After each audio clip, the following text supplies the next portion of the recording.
यदि जिंदगी से निराश हो, हताश हो, परेशान हो, तो ये 5 बातें आपके लिए बहुत मददगार साबित होंगी।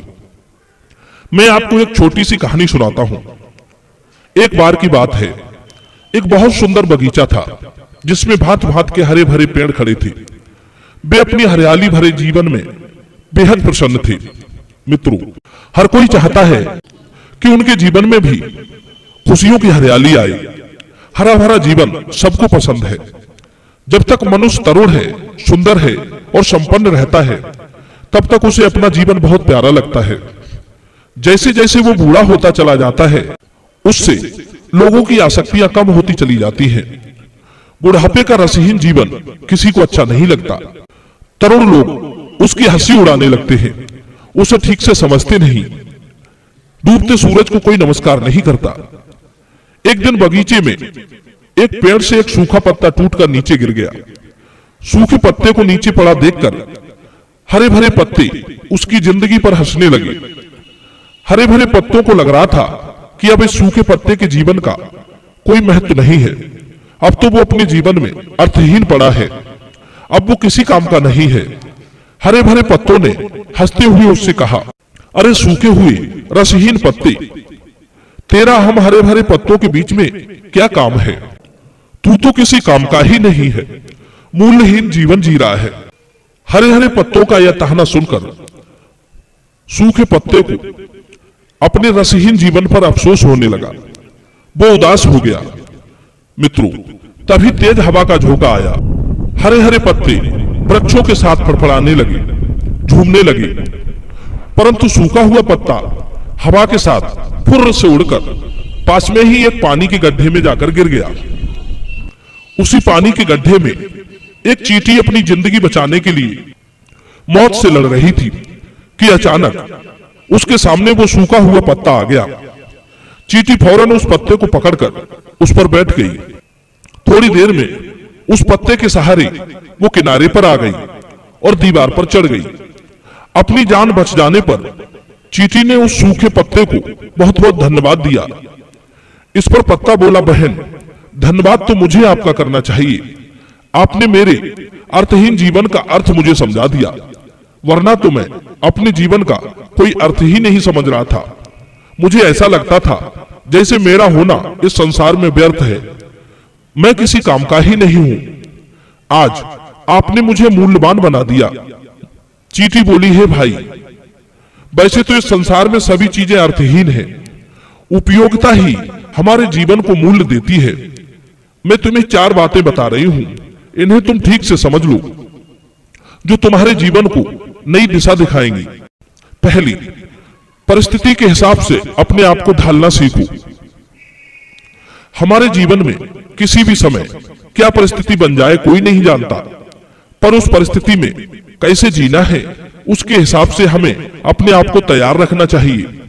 जिस तरह सर्दी आने पर हम गर्म वस्त्रों का प्रयोग करते हैं और गर्मी आने पर गर्मी से बचने के साधन बनाते हैं, उसी तरह मनुष्य की जिंदगी के उतार चढ़ाव में हमें परिस्थिति के हिसाब से जीने की आदत बना लेनी चाहिए। एक सा वक्त कभी नहीं रहता। आज समय अच्छा है, कल को बुरा भी आ सकता है। अच्छा समय तो आराम से कट गया, बुरा समय कैसे काटोगे? उसके लिए हमें पहले से ही तैयारी करके रखनी चाहिए। वे लोग महामूर्ख होते हैं जो अच्छे समय में जीते हैं और सोचते हैं कि हम पर कभी बुरा वक्त आएगा ही नहीं। एक बात याद रखना, जो बुरे वक्त में जी रहा है वो तो अपने को मजबूत बना रहा है, और जो अच्छे वक्त में जी रहा है वो अपने को कमजोर बनाता रहता है। हमें बुरे वक्त का इंतजार नहीं करना है कि वो आएगा तब देखा जाएगा। हमें उसके लिए पहले से ही तैयार रहना होगा। जिसने परिस्थिति के हिसाब से जीना सीख लिया वो कभी अर्थहीन नहीं हो सकता। बदलाव प्रकृति का नियम है। समय के हिसाब से बदलते रहना ही हमारी जीत है। पर यह इतना आसान भी नहीं। स्वयं को बदलने के लिए हमें बहुत कुछ सीखना और सहना पड़ता है। इसलिए सहने और सुनने की आदत डालो। कभी कभी ऐसा होता है कि हमें कुछ बातें और कुछ काम ना चाहते हुए भी सहने पड़ते हैं, तो क्यों ना हम ये आदत पहले से बनाकर चलें। जिसने सहना और सुनना सीख लिया उसने संकट के एक पड़ाव को पार कर लिया। एक कहावत है, तरक्की के लिए सहना चाहिए मान अपमान, सर्दी गर्मी। खुश रहने के लिए त्याग की आवश्यकता पड़ती है। जिस प्रकार सागर अच्छी बुरी दोनों चीजों को अपने अंदर समेट लेता है, उसी तरह मनुष्य को अच्छी और बुरी बातों को सुनकर उन्हें पचाने का प्रयास करना चाहिए। उनको लेकर दुखी नहीं होना चाहिए। तीसरी बात, मनुष्य जब कोई चीज प्राप्त नहीं कर सकता है तो वो अपनी दुर्बलता का अनुभव ना कर परिस्थितियों को ही दोष देने लगता है। मित्रों, अपने कार्य में वही सफल होते हैं जो दूसरों को दोष न लगाकर अपनी कमियों को ही देखते हैं और अपनी त्रुटियों को दूर कर वो सफल हो जाते हैं।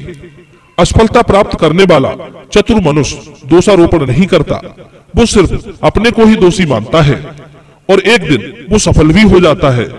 खुद की कीमत देखो कि आप अपने को कितना कीमती बना सकते हो। कहते हैं जो क्रोध और हर्ष के ऊपर उठे हुए वेग को रोक लेता है और आपत्ति में अपने धैर्य को बनाकर रखता है, वही राज्य लक्ष्मी का अधिकारी होता है। चौथी बात, इस दुनिया में गिराने वाले बहुत हैं। जिसने दूसरों की बातों से अपने को कमजोर ना बनने दिया, वही धीरवान है। समय एक दिन हर किसी का आता है। बुरे वक्त में संभल कर चलना चाहिए और अच्छे वक्त का इंतजार करना चाहिए। किसी के द्वारा की गई निंदा को निंदा समझकर टूट मत जाना, बल्कि उसे एक अवसर बना लो। यदि कोई तुम में त्रुटियां निकाल रहा है, इसका अर्थ है कि वो आपको और अच्छा करने की प्रेरणा दे रहा है। जहां आपकी उपयोगिता सिद्ध हो सके वही अपने आप को जमा लो, क्योंकि काम तो एक दिन बुरी और त्यागी हुई चीजों से भी पड़ जाता है। बस अवसर को तलाशते रहो। सुख में भी धैर्य रखना बुद्धिमता कहलाता है। अपने आप को जानो, मैं कौन हूँ, मुझे क्या करना है, मैं किस काम में आ सकता हूँ। उपयोग को सही दिशा में बदलना चाहिए। गलत उपयोग विनाश का कारण बनता है। पांचवी बात, कभी हमें स्वयं को हीन नहीं समझना चाहिए। कभी कभी जब हमें निराशा हाथ लगती है, तब हमारे अंदर हीन विचार पनपने लगते हैं जो हमारे ऊपर नकारात्मक प्रभाव डालते रहते हैं। और याद रखना, हमारी कायाकल्प में विचारों का सबसे बड़ा योगदान होता है। आपके विचार आपके जीवन को पूरी तरह से बदलने का काम करते हैं।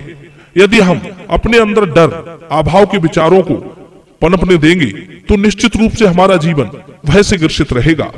हम जीवन भर अपने आप को अभावों में ही खड़े पाएंगे। हमारे कमजोर और भययुक्त निराशावादी विचार हमें साहसहीन बना देते हैं। फिर तो हम जो भी काम करते हैं वह पूर्णतः सफल नहीं हो पाता। हमारे कर्म प्रभावहीन हो जाते हैं, जिसका हमें कोई लाभ नहीं मिलता। आपके दुर्बल, हीन, भययुक्त विचार सफलता के मार्ग में सबसे बड़े शत्रु का काम करते हैं।